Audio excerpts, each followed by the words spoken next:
হচ্ছে সবাই আমাদের অ্যানিভার্সারির জন্য এত কিছু করেছে,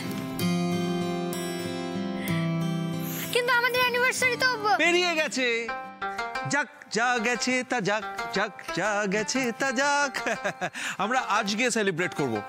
কেন তুমি খুশি নও? আমি খুব খুশি হয়েছি দাদা ভাই, কিন্তু আবার কিন্তু কিসের? না, তোমরা যে ওই রজতাবরক্ষিতের ওখানে গেলে, ওখানে গিয়ে ঝামেলা টামেলা কিছু হয়নি তো? মানে কিচ্ছু হয়নি। তুই একদম চিন্তা করিস না বকুল, ওই রজতাবরক্ষিতকে দিয়ে কোর্ট পেপারে সাইন করিয়ে এনেছি। 15 দিনের মধ্যে ওনার দেনা শোধ করে দেবো। কি স্বস্তি বলতো। জীবনে শান্তি ফিরে আসবে। কিন্তু রজতাবরক্ষিত তো মানে বাস আজকে এই সমস্ত আলোচনা একদম হবে না। দেখো তোমার পছন্দ হয় কিনা দেখো।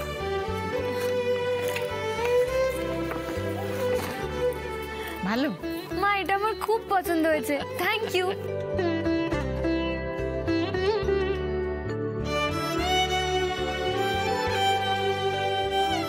Happy anniversary. এটা তোমার দিদিভাই দিয়েছে। Thank you. তোমার জন্য কিন্তু আরো সারপ্রাইজ আছে। আরো সারপ্রাইজ? বাবা। বকুল, তোমার এই হাসি মুখটা দেখার জন্যই তো এত আয়োজন। এই হাসিটা যেন অমলিন থাকে, কোনো মূল্যেই এই হাসিটা হারিয়ে যেতে দিও না বকুল।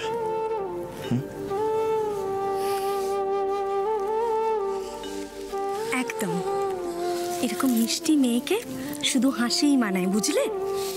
আর এই যে ভাইয়া, বকুলের এই মিষ্টি হাসিটা যাতে বজায় থাকে সেই দায়িত্বটা কিন্তু তোর, বুঝেছিস?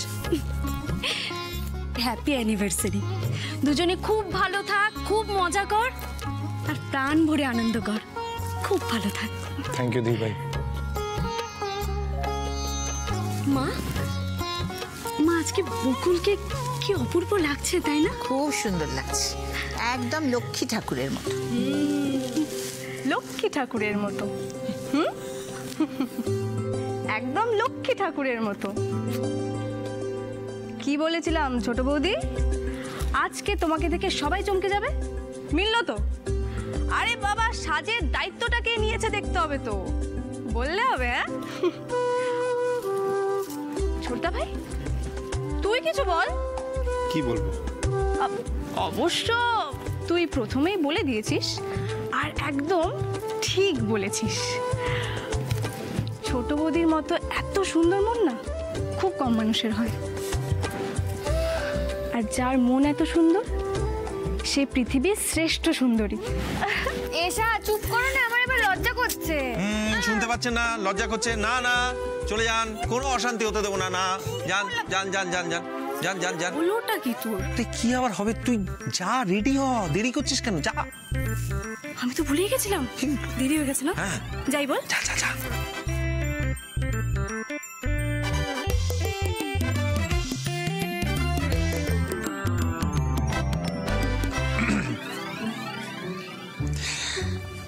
সবাই তো বকুলের খুব প্রশংসা করছে, তুই এভাবে দাঁড়িয়ে আছিস কেন?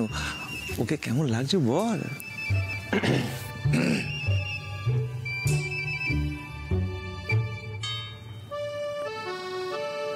মেসমারাইজিং, অসাধারণ, অনবদ্য, এত সুন্দর বোধ হয়। ব্যাস ব্যাস ব্যাস, আমি বুঝতে পারছি তোমার মনে এখন ফুট করাই ফুটছে। বৎস, তিষ্ট ক্ষণকাল এই স্থানে অনেক গুরুজনেরা উপস্থিত। অবশিষ্ট প্রশংসা কর্মটি নিজ কক্ষে প্রবিষ্ট হইয়া সমাধা করিও। তুই তো বলতে বললি, আবার তুই বলছিস না। কি করবি?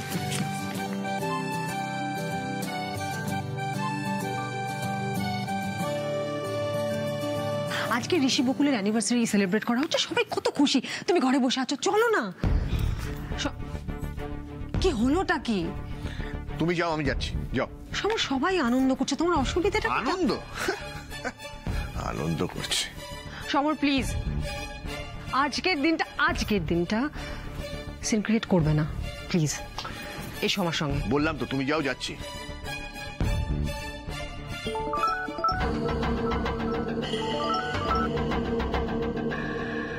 বকুল,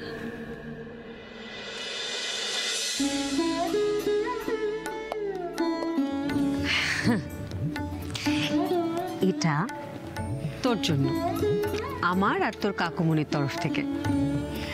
নে ধর, দেখ।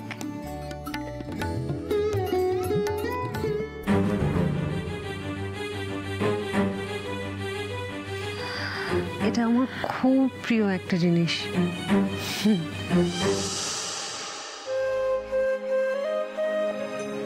তাই আমার খুব প্রিয় একটা মানুষকে দিলাম। পছন্দ হয়েছে? খুব। কাকিমণি থ্যাংক ইউ। খুব সুখে থাকো, ভালো থাকো মা। থাক,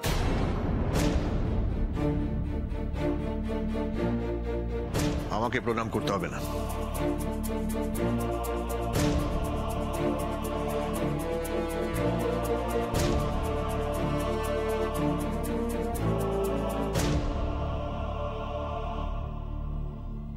আচ্ছা, এটা কি হচ্ছে? এটা তুমি কি করলে?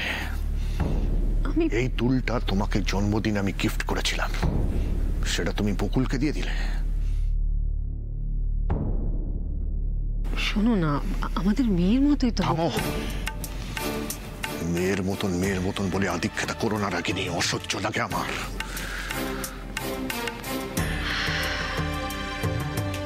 দুলটা যদি আমি এশাকে দিতাম তাহলে তোমার এতটাই খারাপ লাগতো? লাগতো না?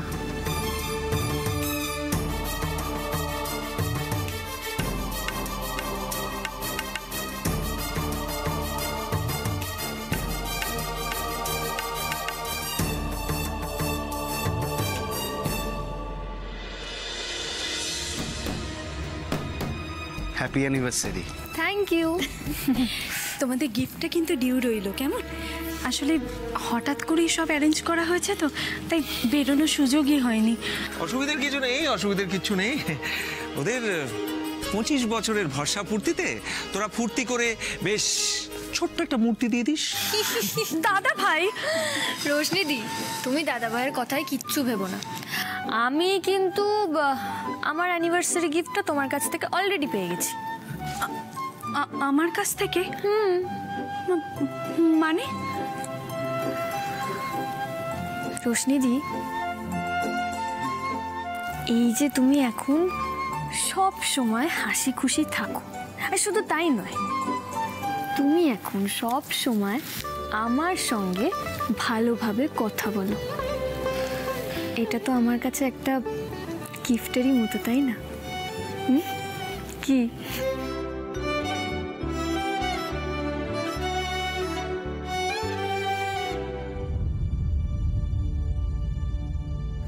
Happy anniversary. Thank you so much. আর শালাবাবু, অফিস জয়েন করা হচ্ছে কবে থেকে? এখন হঠাৎ এরকম প্রশ্ন কেন? মানে এমনি তোমার মতো এরকম একজন এফিশিয়েন্ট লিডারের আন্ডারে কাজ করব, আমি তো মুখিয়ে আছি। দেখি ওই পয়লা বৈশাখের পরে জয়েন করবো হয়তো।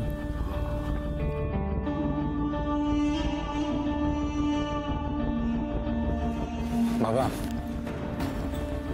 আমি তোমাকে আরেকবার কথা দিচ্ছি, 1 বছরের মধ্যে আমি আমাদের কোম্পানিকে প্লাসে রান করাবো। তোর উপর আমার সেই ভরসা আছে।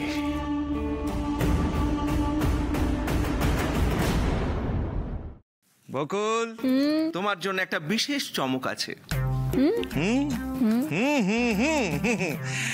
আপনারা সকলে আসন গ্রহণ করুন, গ্রহণ করুন, গ্রহণ করুন। নমস্কার আনতে বিনীত, এই না না, আপনাদের আসন ওইদিকে। ও আমাদের ওদিকে? না না না না, আপনাদের স্থান ওইদিকে। গ্রহণপূর্বক বাধিত করবেন। আসুন আসুন, গ্রহণ করুন, গ্রহণ করুন, গ্রহণ করুন। ধন্যবাদ ধন্যবাদ ধন্যবাদ। আমাদের অনুষ্ঠান শুরু হবে এবার। অঞ্জলি, অঞ্জলি কোথায় গেলে? দেখো, তোমার ছোট বৌমাকে নিয়ে এসেছি, ও ওকে বরণ করে ঘরে তুলবে না?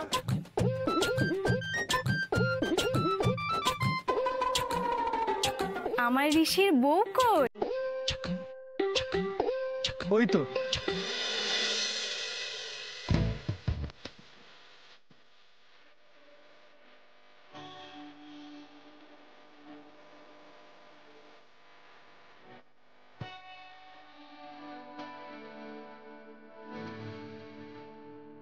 কি বর্ষার বদলে তুমি কাকে ঋষির বউ করে নিয়ে এসেছো? এত বড় সিদ্ধান্ত নেওয়ার আগে আমায় একবার জানালে না? এভাবে ঠকালে তুমি আমাকে। আমার ঋষির সঙ্গে এই মেয়ের বিয়ে দিয়ে আনলে তুমি, আর আমাকে তোমরা কেউ কিছু এতটুকু জানানোর প্রয়োজন মনে করলে না? দিদি,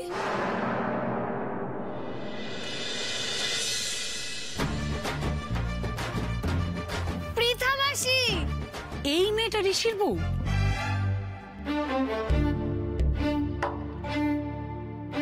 তুই যে বলেছিলিস পাত্রী শিক্ষিতা সুন্দরী, এর জন্য এত খরচ করে সিঙ্গাপুর থেকে এলাম আমি? আমি তো কিছু বুঝতে পারছি না। তুই তো বলেছিলিস দারুণ সুন্দরী তোর ছেলের বউ, যাকে দেখে নাকি আমি চোখ ফেরাতে পারবো না। আমি জানতে চাই যে এসব কি হচ্ছে। এই মেয়েটার সঙ্গে ঋষির বিয়ে হয়েছে কেন? তোমরা যে যা ইচ্ছে বলতেই পারো। আমি আমার ঋষির জন্যে খাঁটি হিরেই বেঁচেছি। একদিন তোমরাই এই মেয়েকে ভালোবেসে আপন করতে বাধ্য হবে।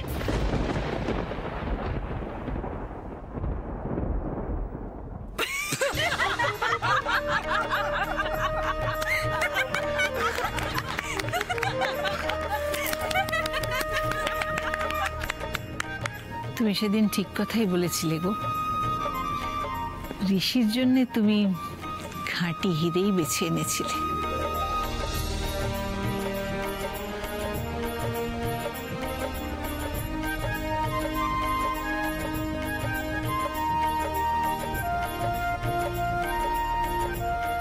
সেদিন আমি তোকে আরো একটা কথা বলেছিলাম বকুল। বলেছিলাম যেদিন আমার ঋষি তোমাকে মেনে নিতে পারবে মন থেকে, সেই দিন আমিও তোমাকে মেনে নেব। এখন বুঝতে পারি কত যে ভুল করেছিলাম। আমাকে ক্ষমা করিস বকুল।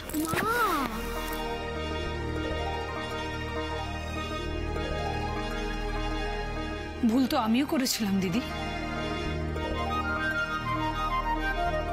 ওকে সবচেয়ে বেশি অপমান আমিই করেছি। কি ভুলটাই না বুঝেছি ওই ভালো মেয়েটাকে। বকুল, আই এম রিয়েলি সরি। পারলেই মাসিটাকে ক্ষমা করে দিও। ও পৃথা মাসি, তুমি আমার গুরুজন, প্লিজ এভাবে বলো না। আর তুমি যেসব দিনের কথা বলছো ওগুলোর কথা ভুলে যাও তো। ওগুলো নিয়ে এখন কথা বলতাম না। তা কি গো? আমি ভুলে যেতে চাই বকুল। আর সেই জন্যই দিদির কাছ থেকে যে মুহূর্তে তোমার অ্যানিভার্সারির কথা শুনলাম, নিজেকে আটকাতে পারলাম না।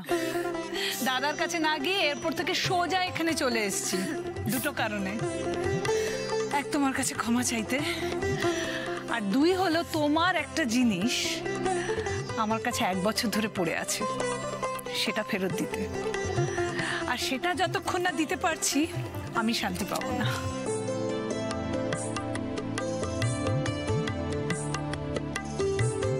পৃথা মাসি,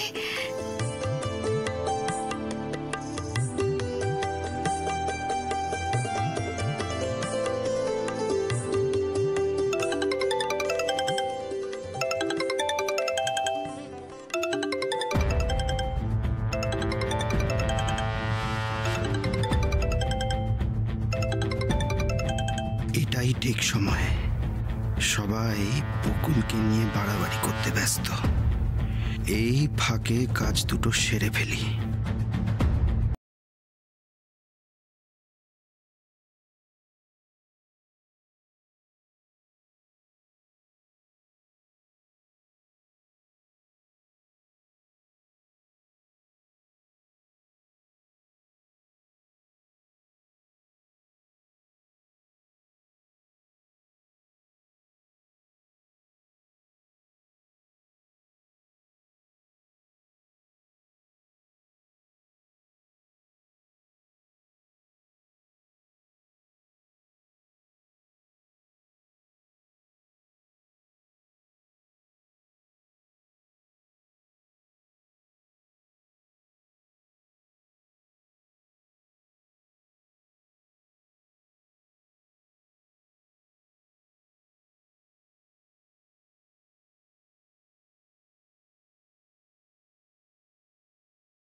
এবার সব খেলা তুমি সামলাও দাদা ভাই। আর ঋষি আমায় ধরতে যাবে, আর আমি পাকাল মাছের মতো ফুরুত করে হাত পিছলে বেরিয়ে যাব। Mission 1 completed. এবার মিশন 2। এবার কিন্তু আমার তোমাদের সবাইকে কয়েকটা কথা বলার আছে। আচ্ছা মা, আমি যখন 1 বছর আগে এই বাড়িটায় এসেছিলাম, আমি কিন্তু ঠিক করে তোমাদের কাউকে চিনতামই না। আর আজকে কি মনে হচ্ছে জানো,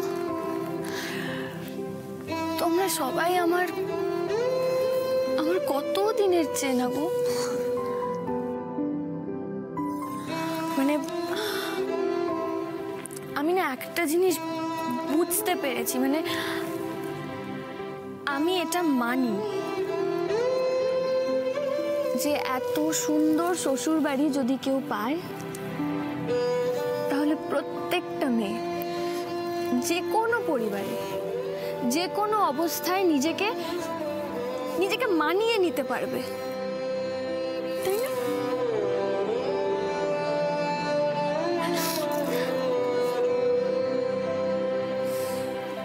আরে বাবা, বারাসাতের বকুল ওস্তাদ, সে কি কোনোদিনও ভেবেছিল যে সে বিয়ে করবে, সংসার করবে? এত সহজে বাড়ির সবাইকে আপন করে নেবে।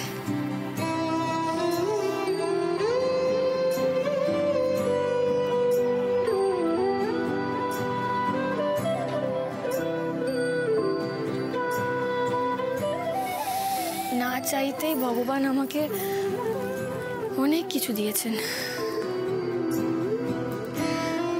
তাই আমি তোমাদের সবাইকে ধন্যবাদ দিতে চাই। বকুলের তরফ থেকে তোমাদের সবাইকে অনেক অনেক অনেক ধন্যবাদ। দূর পাগলি মেয়ে, আপনজনদের কেউ ধন্যবাদ দেয়? তাহলে তো আমাদের সবাইকে তোকে হাজার হাজার বার ধন্যবাদ দিতে হয়। চিরটা কাল তুই এরকম ভাবেই আমাদের সঙ্গে সঙ্গে থাকবি, ঠিক এইভাবে। কখনো ছেড়ে যাবার কথা ভাববিও না। তুই চলে গেলে কি আমরা কেউ ভালো থাকবো? কেউ ভালো থাকবো না রে।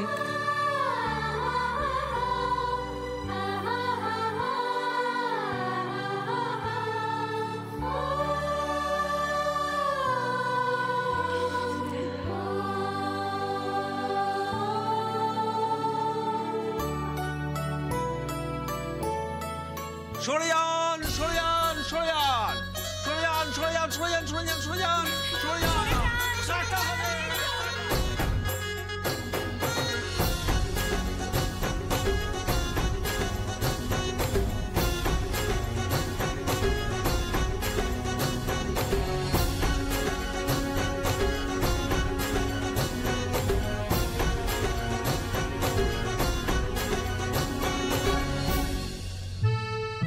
তোর হাতে কেকটা লেগে আছে, কিছু একটা কর।